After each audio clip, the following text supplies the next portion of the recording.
Hello students, मैं विनय Pratap Singh YouTube platform पे आपके साथ हूँ। हम लोग फंक्शन स्टार्ट किए थे, रिलेशन एंड फंक्शन। तो हम लोग आज फंक्शन स्टार्ट करेंगे। तो पहले एक बार रिकॉल कर ले कि हमने इस चैप्टर में क्या पढ़ा था। तो सबसे पहले हमने कार्टेशियन प्रोडक्ट पढ़ा था, जिसको ए क्रॉस बी बोलते थे, और हमने बताया भी था कैसे निकलता था। फिर मैंने बोला था कि maximum number of possible order क्या हो सकता है उसमें, जो कि m इंटू एन के बराबर आ रहा था। फिर हमने एक स्पेशल केस पढ़ा था जिसे रिलेशन बोल रहा था हमने। तो अभी आते हैं हम फंक्शन पे। तो हमने रिलेशन में देखा था कि सेट ए से सेट बी के बीच एक पार्टिकुलर डिफाइन कर दिया जा रहा है कि इन दोनों के बीच ये रिलेशन है, जो कि क्लियरली डिफाइन कर रहा था। तो फिर मैंने बोला था कि सेट ए में जैसे आते हैं, क्या है ये सेट ए है 1 2 3 4, ओके। ये सेट बी है, इसको ले लेते हैं 2 4 6 8 एंड 2 4 6 8, ओके। अब क्या है, ये इसके साथ, ये इसके साथ, ये इसके साथ, ओके। इन दोनों के बीच मैंने एक रिलेशन बना दिया। 2 का 2 के साथ, 3 का 2 6 के साथ, 4 का 8 के साथ। अब मैं बोलता हूं कि इसमें डोमेन क्या होगा। तो जब डोमेन की बात होगी तो इन रिलेशन में, ये सेट में अगर ये कार्टेशियन की बात करें तो हमने बोला था कि रिलेशन जो होता है वो सबसेट होता है किसका, कार्टेशियन प्रोडक्ट का। तो जब हम रिलेशन निकाल रहे थे तो रिलेशन में हमारा जो ऑर्डर्ड पेयर बन रहा था, ध्यान से चीजों को देखना है। आज हम लोग बस बेसिक पे चाहेंगे कि हमारा फंक्शन मूव कैसे करता है। हमारे रिलेशन में जो ऑर्डर्ड पेयर बन रहे थे ए कामा बी, सी कामा डी, ऐसा कुछ हम बोल लें। तो हम बोल रहे थे कि हमारा रिलेशन है जो कि किसी कार्टेशियन प्रोडक्ट का सबसेट हो रहा था। तो उस रिलेशन में जो फर्स्ट एलिमेंट होते हैं उनका सेट हमारा डोमेन होता है। यानी कि डोमेन की बात होगी तो पहले तो रिलेशन में वो पार्टिसिपेट करना चाहिए। यानी कि अगर इसमें डोमेन की बात होगी तो कौन कौन सा होगा, 1 2 3, ओके। ये डोमेन हो गया, रिलेशन के लिए ये डोमेन हो गया।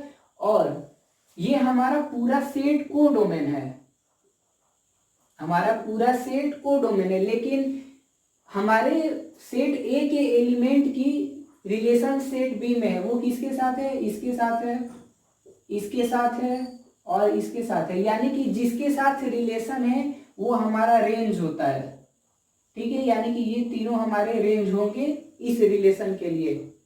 तो सबसे पहले कि जब रिलेशन की बात करेंगे तो रिलेशन कार्टेशियन प्रोडक्ट का सबसेट होता था। और जब बात करेंगे कि रिलेशन का डोमेन क्या होगा, यानी कि रिलेशन में जो फर्स्ट एलिमेंट का सेट होगा हम उसको बोलते हैं डोमेन। और जिस एलिमेंट का रिलेशन होता है दूसरे वाले सेट में हम उसको रेंज बोलते हैं, और दूसरे पूरे सेट को कोडोमेन बोलते हैं। तो बस यही डेफिनेशन यूज होगा फंक्शन के लिए। थोड़ा सा चेंज होता है, वो क्या होता है,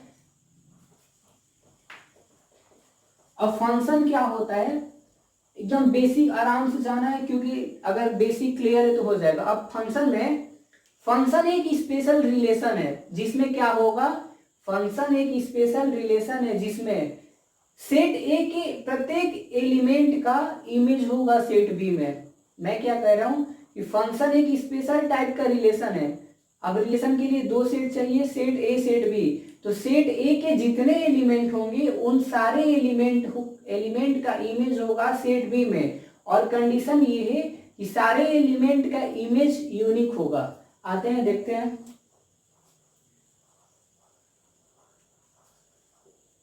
ये हमारा सेट है,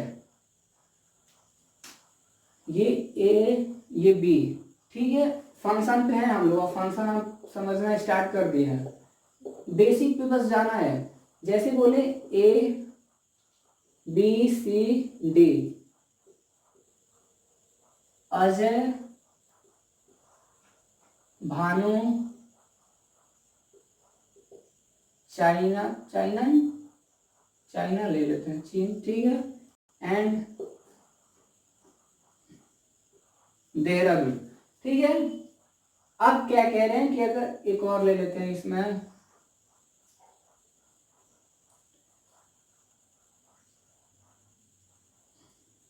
गोवा। ठीक है, मैं ये ले रहा हूं।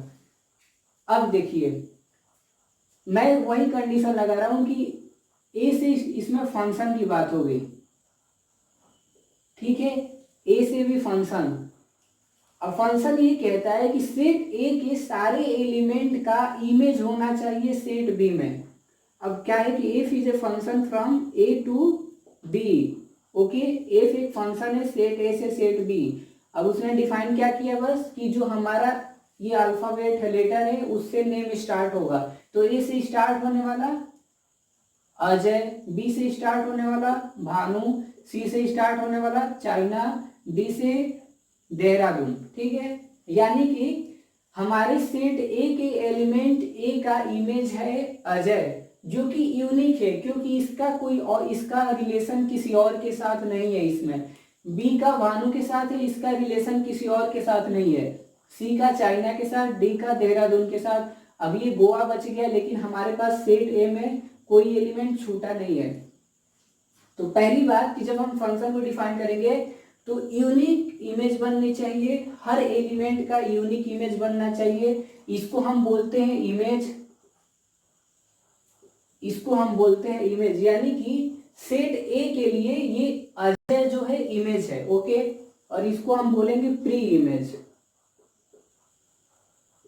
ठीक है, सेट बी के लिए जो ये ए वाले एलिमेंट हैं ये इसके प्री इमेज है। अब जैसे कि बात करें तो हमारा अजय है, ये सेट ए में ए के लिए इमेज है। हमारा भानु जो है बी के लिए इमेज है, हमारा चाइना सी के लिए इमेज है, हमारा देहरादून डी के लिए इमेज है। लेकिन देहरादून के रिस्पेक्ट में जो डी है ये प्री इमेज है, चाइना के रिस्पेक्ट में जो सी है इसके लिए प्री इमेज है, भानु के रिस्पेक्ट में जो बी है इसके लिए प्री इमेज है, अजय के रिस्पेक्ट में जो ए है ये क्या है, प्री इमेज है। यानी कि जो हमारा पहला सेट होता है वो प्री इमेज कंटेंट करता है, और जो हमारा दूसरा सेट होता है वो इमेज कंटेंट करता है। तो ये मैपिंग होता है, इसको हम लोग बोलते हैं मैपिंग। इस सिस्टम को ग्राफ पे रिप्रेजेंट करने को हम इसको मैपिंग कहते हैं।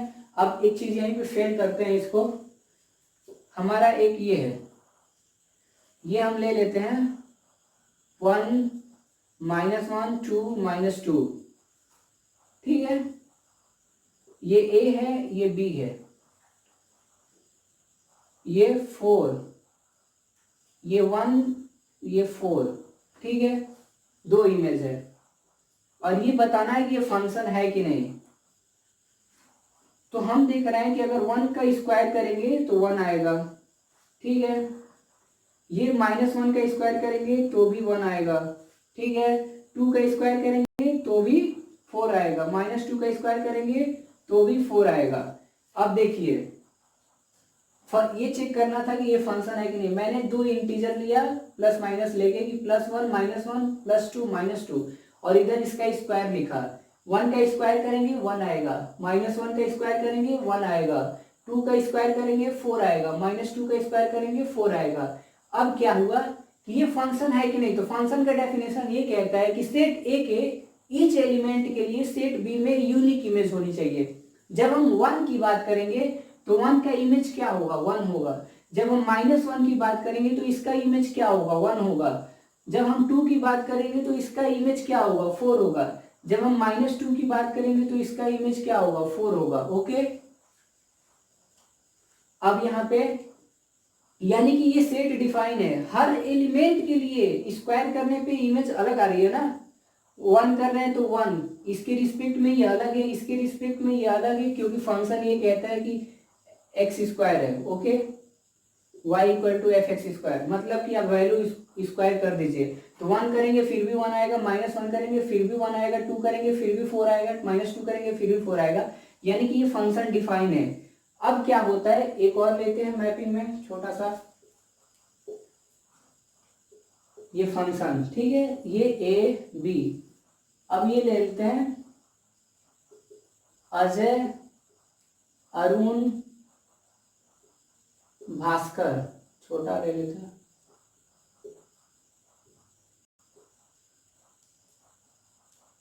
कुछ छोटा सा लेना, भाग ही ले लेते हैं, ठीक है।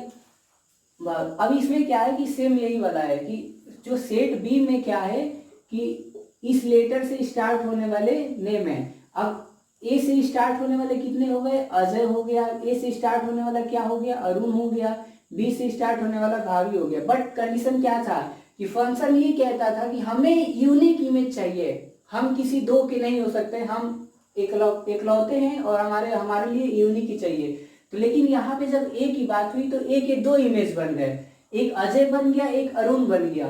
भानु के लिए तो एक इमेज है भावी, लेकिन अजय के लिए ए के लिए अजय और अरुण जो कि फेल हो गया।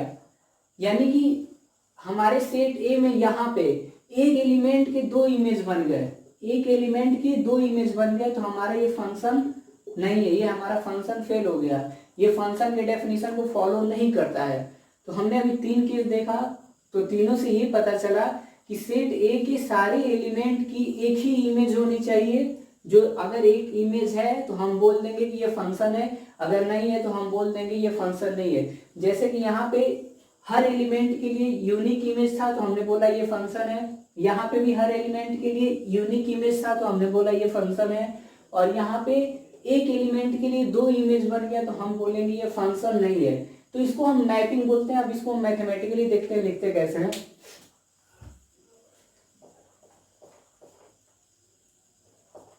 आज बस बेसिक पे जाना है, उसके बाद हम लोग नेक्स्ट क्लास में इसका ग्राफ पढ़ेंगे कि ग्राफ से क्या होता है। और अभी हम समझते हैं एक चीज को। मैंने मैप समझा दिया, मैंने थ्योरी से पहले मैप समझाया ताकि और क्लियर हो जाए, क्योंकि फिगर से सब क्लियर हो जाता है। अब क्या कहता है कि फंक्शन जो है, हमारे पास दो नॉन एम्पटी सेट है। जैसे कि मैंने पहले बोला था कि अगर हमें रिलेशन निकालना है तो मुझे नॉन एम्पटी दो सेट चाहिए पहले। तो मैंने A and B non empty set, non empty set, okay. तो अगर मैं इनका रिलेशन निकालना चाहता हूं, अगर रिलेशन निकालना चाहता हूं तो ये क्या होगा, रिलेशन जो होगा subset of A cartesian B, okay. अगर इन दोनों के बीच अगर रिलेशन निकालना होगा तो सबसेट होगा ए कार्टेशियन बी का, और रिलेशन हम डिफाइन कर देंगे कि सेट ए और सेट बी के बीच में क्या रिश्ता है, वो किस डेफिनेशन पे वर्क कर रहा है। और मैंने डेफिनेशन वहां पे सेट बिल्डर रोस्टर में भी समझाया था कि एक्चुअली सेट में डेफिनेशन का मतलब क्या होता है। अब आते हैं फंक्शन पे। तो फंक्शन एक क्या है, स्पेशल रिलेशन। फंक्शन जो है एक स्पेशल रिलेशन है, ठीक है। पहले हमने पढ़ा कि नॉन एम्पटी सेट लेंगे, उसके बाद रिलेशन जो होता है सबसेट होता है, फिर special relation is known as function. But condition क्या था कि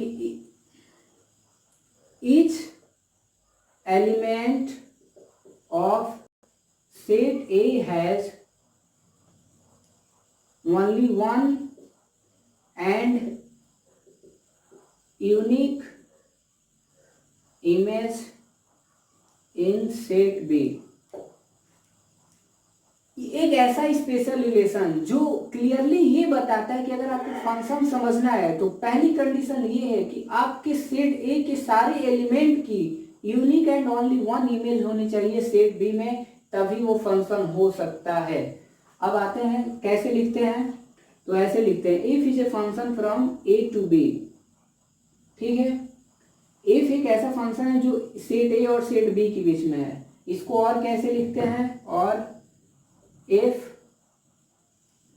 ए से बी एक सेट है जिसके बीच में एक फंक्शन काम करता है, तो आप इसको फंक्शन को ऐसे रिप्रेजेंट करिए या ऐसे रिप्रेजेंट करिए, दोनों सही है, ओके। क्या मैंने बोला कि जो फंक्शन होता है एक स्पेशल रिलेशन होता है, उसकी कंडीशन ये है कि सेट ए के सारे एलिमेंट की यूनिक इमेज होनी चाहिए सेट बी में, ठीक है। और मैथमेटिकली रिप्रेजेंट कैसे करते हैं, तो f is a function from A to B और एफ ए टू बी ऐसे, ठीक है। और यही हम लोग मैपिंग वाले में दिखाते हैं, जैसा कि मैंने यहाँ पे लिखा भी था एफ ऐसे, ये ए है ये बी है और इसके एरो पे एफ है, यानी कि ये फंक्शन का काम कर रहा है। अगर इसके एरो पे रिलेशन होता है, यानी कि ये रिलेशन का काम कर रहा है, तो वो बेसिकली हमारी लॉजिक होती है। अब इसमें क्या दो चीज आई थी हमारी एक आई थी डोमेन, ठीक है, और एक आया था हमारा रेंज, और एक हमारा आया था कोडोमेन। तो इसको देखते हैं पहले। कोडोमेन क्या होता है? सेट बी के सारे एलिमेंट के कलेक्शन को हम कोडोमेन बोलते हैं, यानी कि कोडोमेन जो होता है सेट बी होता है। कोडोमेन क्या होता है? सेट बी होता है। रेंज क्या होता है? जो रेंज होता है सबसेट होता है, subset of set B is range. Condition क्या है कि जब रेंज की बात करेंगे तो रेंज वाला जो एलिमेंट है कहीं ना कहीं स्पेशल टाइप से सेट ए के एलिमेंट से जुड़ा हुआ होना चाहिए, ठीक है। मैंने बोला कि जो दूसरा वाला सेट है उसको कोडोमेन बोलते हैं, उस कोडोमेन में रेंज आता है, और रेंज ये कहता है कि मैं सेट ए के किसी एलिमेंट का इमेज हूं, यानी कि सेट ए से रेंज का रिलेशन होता है, ठीक है। अभी इसको और डेप्थ में देखेंगे। तो जो हमने बोला कि रेंज क्या हुआ, तो कोडोमेन का सबसेट हुआ, तो इसको क्या बोल सकते हैं? Range is equal to codomain. Codomain के बराबर भी हो सकता है, उसका सबसेट भी हो सकता है। अब आता है डोमेन। तो सेट ए के सारे एलिमेंट डोमेन में आएंगे, बट कंडीशन क्या है कि उनका इमेज सेट बी में होना चाहिए, यानी कि सेट ए के वो एलिमेंट जिनका इमेज सेट बी में होता है उनको हम कहते हैं डोमेन, ठीक है। ध्यान से बस यहाँ पे डोमेन और रेंज और कोडोमेन ही समझना है, क्योंकि हमें क्लास 12 तक यही कैलकुलेट करना है। सबसे क्रिटिकल भी होता है रेंज निकालना, लेकिन हम लोग उसको सब इजी कर देंगे। तो डोमेन क्या होता है कि सेट ए के वो एलिमेंट का कलेक्शन जो जिसका इमेज होता है सेट बी में। रेंज क्या होता है? सेट बी के उन एलिमेंट का कलेक्शन जो कहीं ना कहीं इमेज है सेट ए का, ठीक है। और कोडोमेन क्या होता है? तो वो सेट बी होता है। अब हम लोग क्लियर है, आई थिंक समझ में आ गया होगा। अब इसको थोड़ा सा और आगे बढ़ाते हैं।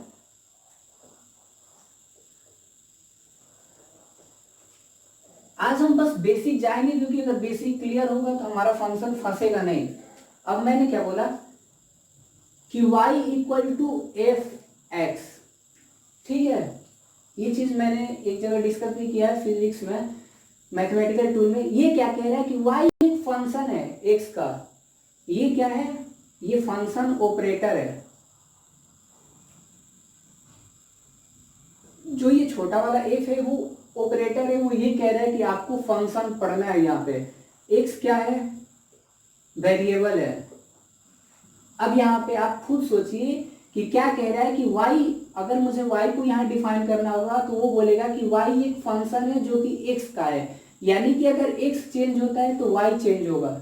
जैसे मैं बोलूं कि अगर हम बोल लें, क्वेश्चन ले लें कि y equal to f x square या y equal to x square, ठीक है। y equal to x square है। अब मैंने कुछ एलिमेंट ले लिया 1 2 3 4 -1 -2। अब क्या कह रहा है कि अगर सॉल्यूशन निकालेंगे, इफ x की value, if we take x as 1 2 -3 ऐसे, ठीक है। तो अगर मैं x की वैल्यू जब जब चेंज करूंगा मुझे y कुछ नया मिलेगा। जैसे कि y equal to 1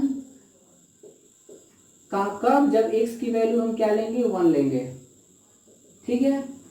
y equal to 4 कब? जब हम x की वैल्यू 2 लेंगे। y इक्वल टू 9 कब? जब हम x की वैल्यू 3 लेंगे। y इक्वल टू 16 जब हम x की वैल्यू 4 लेंगे। और क्या है? y equal to 1, y equal to 1 जब हम x की वैल्यू -1 लेंगे। y इक्वल टू 4 जब हम x की वैल्यू -2 लेंगे। अब देखिए आप, अब मैं क्या कह रहा हूं कि जो हमारा x है, ध्यान से देखिए, ये हमारा x वाला पैरामीटर है, ठीक है, और ये हमारा y वाला पैरामीटर है, ये हमारा b है, ठीक है। इन दोनों के बीच में फंक्शन है। जब मैं x की वैल्यू क्या क्या ले रहा हूँ 1 2 3 4 1 -1 2 3 4 इतनी चीजें ले रहा हूँ 1 2 3 4 6, ठीक है। क्या छूटा है 1 -2 छूट गया -2 3 4। मैं x जब सेट A में x का पैरामीटर ले रहा हूँ जो कि 1 -1 2 -2 3 4 है। जब मैं y का डेफिनेशन के अकॉर्डिंग देख रहा था जो कि एक स्पेशल रिलेशन बता रहा है, उसके अकॉर्डिंग हमारा 1 की जगह क्या आया था 1 1 4 9 16, ठीक है। तो अब ये क्या हुआ कि 1 का इमेज ये हुआ -1 का। अब एक चीज यहाँ पे क्या कि सेट में एलिमेंट रिपीट नहीं होता है, यानी कि एक को मिटा देंगे, ठीक है। इसका भी इमेज क्या हो गया, ये हो गया 2 का 4 -2 का 4 3 का 9 4 का 16। अब आप ये बताइए कि सेट ए के सारे एलिमेंट के लिए सेट बी में यूनिक इमेज है। 1 के लिए 1 है, -1 के लिए 1 है, 2 के लिए 4 है, -2 के लिए 4 है, 3 के लिए 9 है, 4 के लिए 16 है। यानी कि ये फंक्शन डिफाइन कर रहा है। क्यों? क्योंकि उसने बोला था कि सेट ए के सारे एलिमेंट का इमेज होना चाहिए सेट बी में और यूनिक होना चाहिए, जो कि हो भी रहा था। यानी कि ये फंक्शन डिफाइन हो रहा है। अब दो चीज आ रही है कि कोडोमेन और रेंज क्या होगा। तो ये हमारा 1 4 9 6 ये हमारा है किसके बराबर, बी के बराबर, और ये हमारा कोडोमेन हो गया, ठीक है। यहाँ पे रेंज क्या होगा, तो रेंज होता था कि सेट बी के वो सारे एलिमेंट जिनका कहीं ना कहीं रिश्ता होता है सेट ए से। तो सेट बी में कितने एलिमेंट हैं 1 4 9 6, चारों का रिलेशन है कहीं ना कहीं सेट ए से। तो जो रेंज होगा यहाँ पे वो हमारा क्या होगा 1 4 9 16 हमारा कोडोमेन आ गया, रेंज आ गया। और डोमेन क्या होता था कि सेट ए के वो सारे एलिमेंट जिनका इमेज होता है सेट बी में। तो हमारा डोमेन क्या हो गया, पूरा सेट ही हो गया। यानी कि इस कंडीशन में सेट ए डोमेन है, सेट बी कोडोमेन है, सेट बी रेंज है। ओके, यहाँ पे था। अब मैं यहाँ पे ये बताना चाह रहा था कि x की हर एक नई वैल्यू के लिए y को एक नया वैल्यू मिलता है, और ये आपको दिख भी रहा है कि x की हर एक नई वैल्यू के लिए y को एक नया वैल्यू मिलता है। यानी कि फंक्शन में जब कोई पैरामीटर चेंज होगा तो जो डिपेंडेंट है उसका वैल्यू भी चेंज होगा। ओके, क्योंकि ये y इसके ऊपर डिपेंड कर रहा है, ठीक है। आई थिंक डोमेन और कोडोमेन यहाँ पे क्लियर होगा। अब थोड़ा सा आगे मूव करते हैं।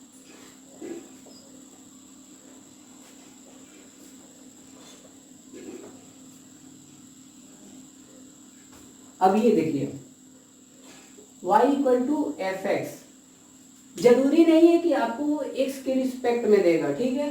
वो बोल सकता है कि z = fx है। यानी कि अब हमारे पास जो फंक्शन है वो z है।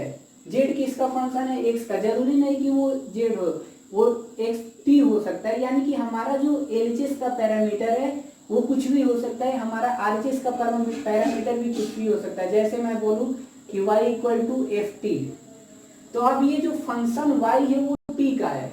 y is a function of t, यानी कि यहाँ पे जो रिलेशन होगा वो कुछ ऐसा हो जाएगा, ये f यहाँ पे t यहाँ पे y, ठीक है। यानी कि t और y के बीच में एक ऑपरेशन लग रहा है फंक्शन का। यानी कि ये पैरामीटर चेंज हो सकते हैं। तो जब आप क्वेश्चन सॉल्व करोगे तो आपको वो चीज ध्यान से देखना है कि वो किसके बीच में बात कर रहा है। अब आते हैं थोड़ा सा एक चीज, इंटरवल यहीं पे देख लेते हैं। मैंने बोला भी था कि फंक्शन के साथ पढ़ाएंगे। ये इंटरवल क्या कह रहा है मैं, ये ए बी है, ठीक है। अब इसको समझते हैं। जैसे मैं बोलूं कि हम सेट की बात कर रहे हैं, एक x है such that x belongs to n, okay. और कंडीशन क्या दे रहा है कि x is greater than equal to n, less than equal to b। मैं यहाँ पे इंटरवल समझा रहा हूँ। उसने बोला कि एक सेट ए है जो x की डेफिनेशन से क्लियर हो जाएगा, और x क्या है, नेचुरल नंबर है। और उसने कंडीशन क्या दिया कि x की जो बाउंड्री है वो a और b के बीच में है। x की जो बाउंड्री है वो a और b के बीच में है।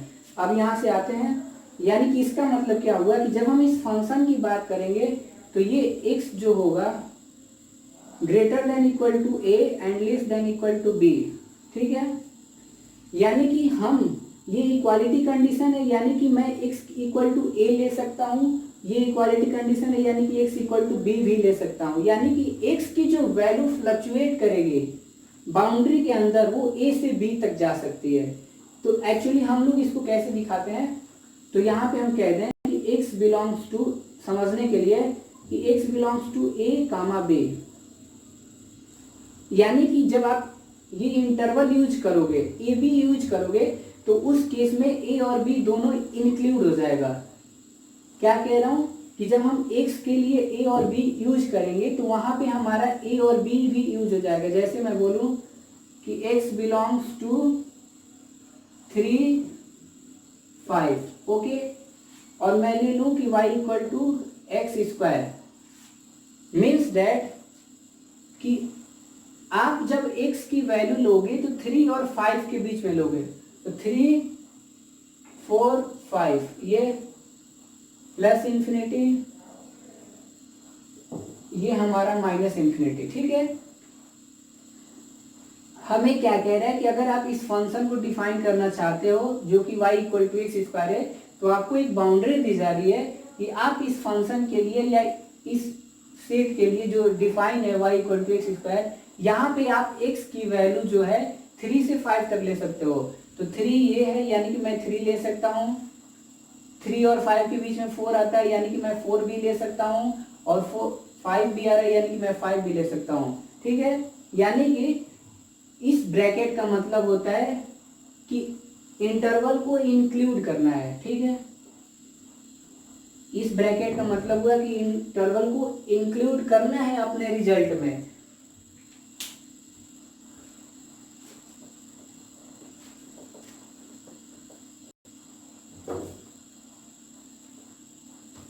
अब इसका मतलब क्या था, ए बी, यानी कि ये वैल्यू जो है इंटरवल में इंक्लूड होगी, ओके। अब आता है कि ये ए कामा बी ऐसा कुछ दे दे। अब इसका मतलब क्या हुआ कि इसका मतलब होता है कि इंक्लूड करना है, इस ब्रैकेट का मतलब। जैसे हम बोले कि x belongs to A comma B, ठीक है। अब ये हुआ मतलब कि आप जब फंक्शन जो भी करोगे, जैसे था कि x a equal to x such that x belongs to n, and define कैसे कर रहा था कि x greater than a less than equal to b, ठीक है। ऐसे ये हमारा फंक्शन है, फंक्शन सॉरी सेट है। क्या है, अब कहीं ना कहीं सेट का रिलेशन होता है कार्टेशियन प्रोडक्ट से, कार्टेशियन का रिलेशन होता है रिलेशन से पढ़ रहे हैं। तो हम यहाँ पे, मैंने बोला भी था इंटरवल यहाँ पे डिस्कस करेंगे। अब ये कहता है कि आप x की वैल्यू a नहीं ले सकते हो क्योंकि a इंक्लूड नहीं होगा। इसका मतलब होता है नॉट इंक्लूड, यानी कि आप इस सेट को डिफाइन करने के लिए a को इंक्लूड नहीं कर सकते हो, लेकिन इसको इंक्लूड कर सकते हो, ये ब्रैकेट इसको इंक्लूड कर सकते हो। जैसे मैं बोलूं कि a equal to x such that x belongs to n, and मैं ले लूं 2 लेस देन और उसके बाद 7, ठीक है। ये कह रहा है कि आपको एक सेट a बनाना है जो कि नेचुरल नंबर का सेट है, और उस नेचुरल नंबर की बाउंड्री क्या है कि आपको 2 से 7 तक जाना है। तो उसने बोला कि 2 3 4 5 6 7, ये इन दोनों के बीच में ये एलिमेंट होंगे जो कि नेचुरल नंबर है। लेकिन उसने बोला कि आप 7 इंक्लूड कर सकते हैं लेकिन आप 2 नहीं करेंगे क्योंकि ये बाउंड्री कंडीशन को फॉलो नहीं करता है। तो यहाँ से मैं हटा दूंगा 2 को, यानी कि इस ब्रैकेट का मतलब होता है नॉट इंक्लूड, ठीक है। इसका मतलब होता है इंक्लूड, ओके। अब इसका मतलब क्या होता है कि इसको इंक्लूड नहीं करना है लेकिन इसको इंक्लूड करना है। आई थिंक क्लियर हो गया होगा इंटरवल। जैसे मैं बोलूं कि x belongs to 4 to infinity, ठीक है। x belongs to 4 to infinity, मतलब क्या होगा कि x की वैल्यू आप 4 से इन्फिनिटी तक लोगे, लेकिन आप इन्फिनिटी को इंक्लूड नहीं करोगे। मैं बोलूँ कि x बिलोंग्स टू 4 टू 8, इसका मतलब क्या हुआ कि आप x की वैल्यू जब लोगे तो वो 4 से 8 लोगे और उसमें 4 और 8 इंक्लूड करोगे।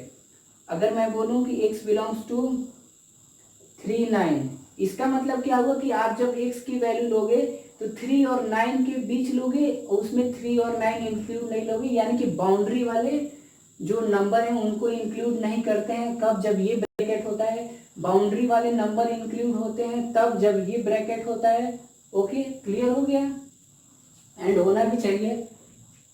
तो अभी तक हमने ये देखा कि फंक्शन क्या होता है। तो फंक्शन एक स्पेशल रिलेशन होता है जिसमें ये कहता है कि सेट ए का सारा एलिमेंट कहीं ना कहीं सेट बी में प्रेजेंट होना चाहिए इमेज की तरह। मतलब कि सेट ए के सारे एलिमेंट का इमेज होना चाहिए सेट बी में। और मैं सेट ए को प्री इमेज डिफाइन करता था, यानी बी के रिस्पेक्ट में सेट ए के जो एलिमेंट है वो प्री इमेज है, ए के रिस्पेक्ट में सेट बी के जो एलिमेंट है वो इमेज है, और जो सेट बी होता है वो कोडोमेन होता है और उस कोडोमेन में रेंज होता है। और रेंज ये कहता है कि मेरा रिश्ता कहीं ना कहीं सेट ए के एलिमेंट से है। अगर मेरा रिश्ता ए के एलिमेंट से नहीं है तो मैं रेंज में नहीं आ सकता। ठीक है, जैसे रेंज क्या बोला जाता है कि आपकी रेंज क्या है, तो रेंज उसी को ना बोलेंगे जहां तक आपकी पहुंच होती है। ओके, बिल्कुल वही लॉजिक है। डोमेन रेंज आप अपने लाइफ से जोड़ के समझ सकते हो। अब मैंने बोला कि जो डोमेन होता है वो रेंज हमारा सेट होगा, सेट के दो सेट के बीच में रिलेशन होगा और एक स्पेशल रिलेशन फंक्शन होगा। ठीक है, जब हम फंक्शन की बात करेंगे तो वो वेल डिफाइन होगा कि सेट ए और सेट बी के बीच में किस डेफिनेशन पे फंक्शन काम कर रहा है। ठीक है, तो हमें बस ये याद रखना है कि जो डोमेन होता है वो फंक्शन को वेल डिफाइन बनाता है, यानी कि हमारा डोमेन ही डिसाइड करेगा कि किस वैल्यू पे फंक्शन वेल डिफाइन है। ठीक है, अब जब डोमेन निकाल लेंगे तो देखना है कि सेट ए के या एक्स के किस वैल्यू के लिए हमारा जो वाई है यानी कि रेंज है वो मतलब पॉसिबल है, कंडीशन फॉलो कर रहा है ये। तो जब हम लोग अभी नेक्स्ट क्लास में जब हम लोग ग्राफ पढ़ेंगे तो ग्राफ से बहुत सारी चीज़ें क्लियर होंगी कि हमारा डोमेन रेंज कैसे फ्लक्चुएट करता है और कैसे एक दूसरे पे डिपेंड है। जैसा कि मैंने बोला कि अगर y equal to f x है, ठीक है, यानी कि ये जो y फंक्शन है x पे डिपेंड कर रहा है, यानी कि ये y इसके बिना नहीं रह सकता है। ठीक है, और मैंने बोला था, अब आपको एक बात बता दें कि जो x होगा वो इमेज और जो y होगा हमारा जो x होगा हमारा प्री इमेज और जो y होगा हमारा इमेज होगा। ठीक है, यानी कि जब हम x की कोई वैल्यू रखते हैं तो y मिलता है, यानी कि हम किसी चीज को रखते हैं तब हमें ये मिलता है, यानी कि ये हमारा प्री इमेज है, ये इमेज है। तो जब हम लोग अगले क्लास में पढ़ेंगे तो और क्लियर हो जाएगा डोमेन रेंज। और हमारे क्लास में 11th में या 12th में डोमेन रेंज कोडोमेन यही सब पूछा जाता है और ग्राफ में बहुत इंपॉर्टेंट भी है, पूछा भी जाता है। तो बहुत सारे ग्राफ होते हैं, तो हम लोग नेक्स्ट क्लास में उसको डिस्कस करेंगे। मेरा आज का मोटो ये था जो फंक्शन का बेसिक है वो आप तक पहुंच जाए, क्लियर हो जाए। तो आपको बस अभी इतना करना है कि जो फंक्शन का कंसेप्ट है, जो कि डोमेन क्या होता है, रेंज क्या होता है, कोडोमेन क्या होता है और ये स्पेशल रिलेशन होता है, बस इन चीज़ों को माइंड में रखना है। और जब हम लोग नेक्स्ट क्लास में मिलेंगे तो ग्राफ पढ़ेंगे और ग्राफ के बाद डोमेन कैसे निकालते हैं, रेंज कैसे निकालते हैं, सब पढ़ेंगे। तो उम्मीद है कि आपको अच्छा लगा होगा, समझ में आ गया होगा।